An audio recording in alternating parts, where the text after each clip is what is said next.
आज हम लोग वाक्य जो शुद्धि आती है उसके बारे में अध्ययन करेंगे।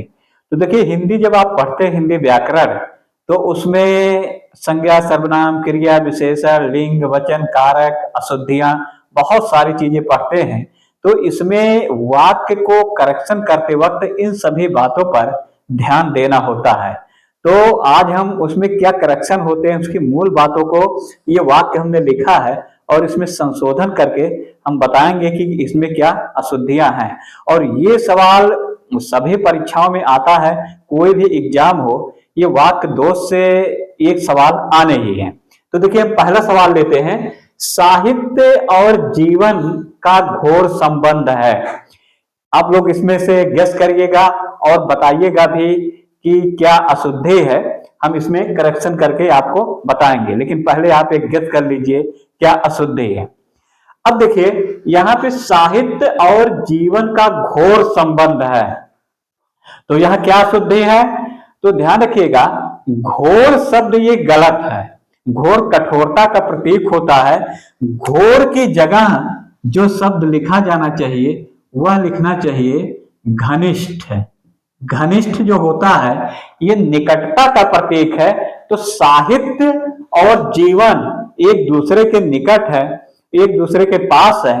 तो इसमें ये शब्द कहना सही है कि साहित्य और जीवन का घनिष्ठ संबंध है, ना कि घोर। घोर कहना गलत होगा। तो एक बात ध्यान रखिएगा, बहुत ज्यादा आता भी है कि साहित्य और जीवन का घोर संबंध है, तो करेक्शन कर देंगे। जो विकल्प सही रहेगा इसमें कि घनिष्ठ, ये सही रहेगा।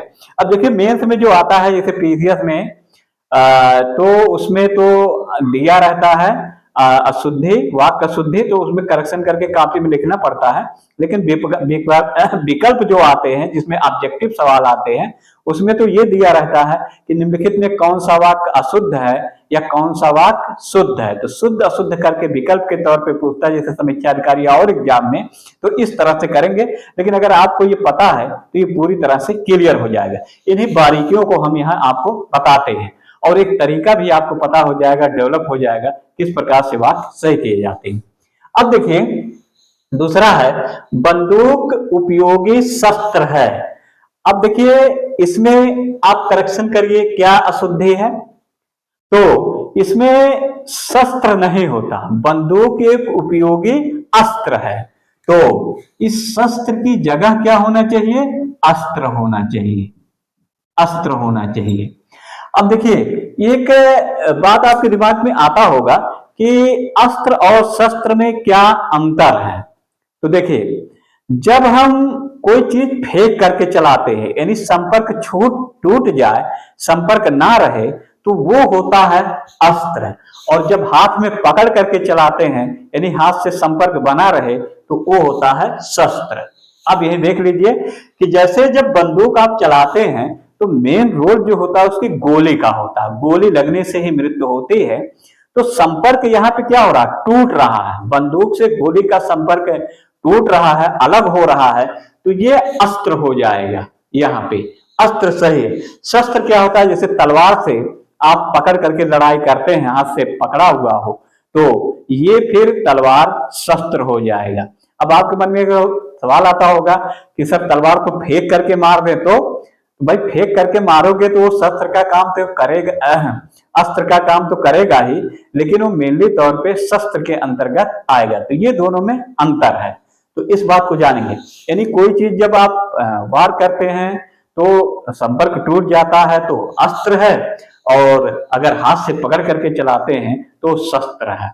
कहते हैं, रामायण में देखे होंगे, कहते हैं ब्रह्मास्त्र है, मंत्र ऐसे पढ़ते हैं तो अस्त्र आ जाता, ब्रह्मास्त्र है। तो क्या करते हैं? फेंक करके चलाते हैं या बंदूक में लगा करके चलाते हैं, इस तरह से चलाते हैं तो ब्रह्मास्त्र वही होता है। ब्रह्म प्लस अस्त्र, यानी ब्रह्मा द्वारा दिया गया अस्त्र है, तो अस्त्र है। तो गोली भी, ये बंदूक एक उपयोगी क्या है? अस्त्र है। इस तरह से देखिए, श्री कृष्ण के अनेकों नाम हैं, इसमें बताइए क्या शुद्धि है। और ये बहुत ज्यादा ही आता है, करीब करीब जितने भी पेपर आप उठा करके देखेंगे सब में आएगा। शायद इसका उत्तर आप जान गए होंगे, पकड़ लिए होंगे। तो देखिए हम बता भी दे रहे हैं, श्री कृष्ण के अनेकों नाम हैं। अब यहां देखिए जो करेक्शन आपको करना है ये अनेकों में करना है। क्यों? क्योंकि ये जो अनेकों के स्थान पर क्या होना चाहिए, अनेक होना चाहिए यहां पे। अब आप कहते होंगे अनेक क्यों होना चाहिए, क्योंकि अनेक खुद ही बहुवचन है। अनेक क्या है, अनेक बहुवचन है, अनेक बहुवचन शब्द है। और फिर अगर इसका बहुवचन का इस तरह करके बहुवचन बनाएंगे तो वो तो गलत होगा। जब एक खुद ही बहुवचन है तो इसको बहुवचन इस तरह से बनाने की क्या जरूरत है। इसलिए अनेकों शब्द कहीं भी आए तो एकदम उसको आंख मूंद करके गलत कर दीजिए, गलत वो है। कहीं भी आए वो सही होना चाहिए अनेक। तो ये देखिए श्री कृष्ण का नाम है, राम का नाम है, या विष्णु का नाम, ऐसे भी विष्णु के अनेक नाम हो, ये नाम बदल जाता है लेकिन वाक्य इसी रूप में आते हैं। तो यहां सही शब्द क्या होगा, अनेक, यानी श्री कृष्ण के अनेक नाम हैं, ये लिखेंगे। अब देखिए चौथा वाक्य में क्या करेक्शन है, मैंने एक वर्ष तक उसकी प्रतीक्षा देखी। मैंने एक वर्ष तक उसकी प्रतीक्षा देखी। अब देखिए इसमें प्रतीक्षा जो होती है वो देखी नहीं जाती है। भाई देखने की चीज थोड़ा ही है कि कोई फूल हो या कोई और चीज हो, आप उसको देख रहे हैं, तो देखने की चीज नहीं है प्रतीक्षा, बल्कि प्रतीक्षा की जाती है। तो देखी नहीं, बल्कि मैंने एक वर्ष तक उसकी प्रतीक्षा की। इस तरह से करेक्शन करेंगे। पांचवा है, मैं आपका दर्शन करने आया हूं। इसमें करेक्शन करिए, क्या होगा, मैं आपका दर्शन करने आया हूं। देखिए बहुत ही बारीकी है और ये पीसीएस मुख्य परीक्षा में पूछा गया है और बहुत ही करेक्शन मामूली सा करना है। तो इसमें बताइए क्या करेक्शन आप करेंगे। अब देखिए ये करेक्शन आपको पता चलेगा कि करेक्शन हमें क्या करना है, तो इस शब्द दर्शन से पता चलेगा। और दर्शन जो है ये बहुवचन है, जैसे प्राण, लोक, दर्शन, आंसू, हस्ताक्षर, ये कुछ शब्द हैं जो कि हमेशा बहुवचन में ही आते हैं। तो ये बहुवचन है। अब अगर ये दर्शन बहुवचन है तो का बहुवचन क्या होता है, के। तो का के स्थान पर क्या लिखेंगे, के। इस तरह से लिखेंगे तो सही वाक्य क्या होगा, मैं आपके दर्शन करने आया हूं। पीसीएस जैसी बड़ी परीक्षाओं में पूछी गई है और छोटी परीक्षाओं में भी अभी पूछी जाती है, क्योंकि जो बड़ी परीक्षाओं में सवाल बनते हैं वो 2-3 साल बाद छोटी छोटी परीक्षाओं में भी सवाल बनने रहते हैं। तो इससे एकदम अलर्ट रहिएगा। छठा है, ऐसी एकाध बातें और देखने में आती हैं। इसमें करेक्शन करिए, क्या होगा, ऐसी एकाध बातें और देखने में आते हैं।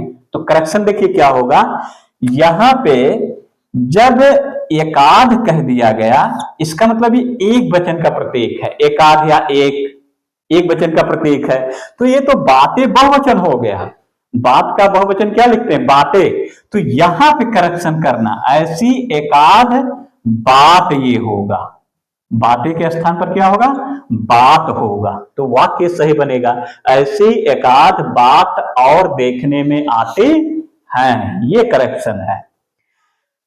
अगला सातवां है, बाघ और बकरी एक घाट पर पानी पीते हैं। इसमें करेक्शन करिए, क्या होगा।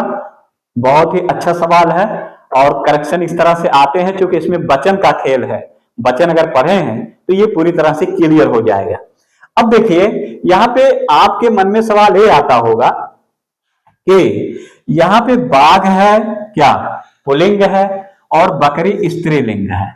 अब यहाँ पे जो इसकी क्रिया दी गई है ये पीती है दी गई है, यानी स्त्रीलिंग बकरी के अनुसार उसको चेंज कर दिया गया।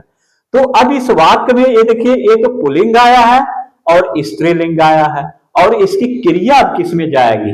मैंने अगर पुल्लिंग होता तो आप पुल्लिंग में कर देते, स्त्रीलिंग होता तो स्त्रीलिंग में कर देते, ये बात तो एकदम क्लियर थी। लेकिन यहाँ पुल्लिंग और स्त्रीलिंग जब दोनों आ गए हैं तो क्रिया किसमें जाएगी, ये सवाल सबसे बड़ा उठता है।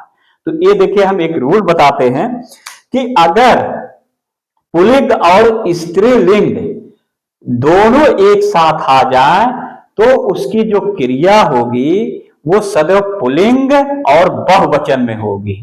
पुल्लिंग में होगी यानी पुरुष की प्रधानता दी जाती है यहाँ पे। तो क्या होगा, बाघ और बकरी एक घाट पर पानी पीते हैं। पीती की जगह क्या हो जाएगा, पीते हैं, है तो है ही। तो ये बात यहां पे ध्यान रखिएगा कि पीते हैं। 8वां है, छात्रों ने पंडित नेहरू को अभिनंदन पत्र प्रदान किया।